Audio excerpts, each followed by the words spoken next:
লেবাননে ইসরায়েলি বর্বরতায় বিশ্বজুড়ে নিন্দার ঝড় উঠেছে। জাতিসংঘ সম্মেলনে তেল আবিবের আগ্রাসনের তীব্র সমালোচনা করেছে আরব রাষ্ট্রগুলো। লেবাননের প্রতি সমর্থন জানিয়েছে চীন, ফ্রান্স ও তুরস্ক সহ বেশ কয়েকটি দেশ।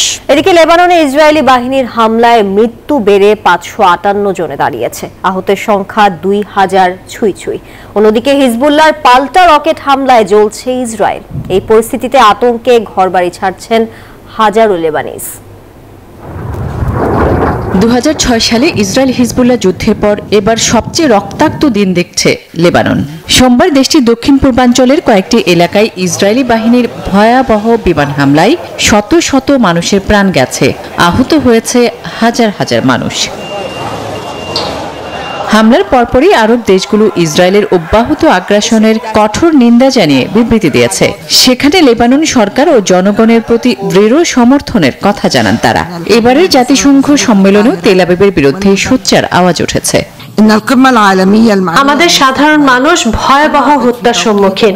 তারা আমাদের জীবন নিয়ে খেলছে।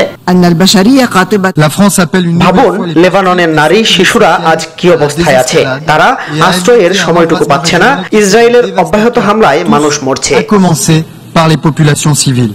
এদিকে ইসরায়েলের আফুলা ও হাইফা বিমান ঘাঁটিতে মিসাইল ছুড়েছে লেবাননের সশস্ত্র গোষ্ঠী হিজবুল্লাহ। পাল্টা আঘাত আসতে পারে জেনে আতঙ্কে ঘর বাড়ি ছাড়ছেন হাজার হাজার লেবানিজ। হিজবুল্লাহ ইসরায়েলের পাল্টাপাল্টি হামলায় মধ্যপ্রাচ্য জুড়ে বাড়ছে যুদ্ধের দামামা। এই পরিস্থিতিতে উভয় পক্ষকে সংযত হওয়ার আহ্বান জানিয়েছে জাতিসংঘ ও ইউরোপীয় ইউনিয়ন। আসমাতুলি, নিউজ 24।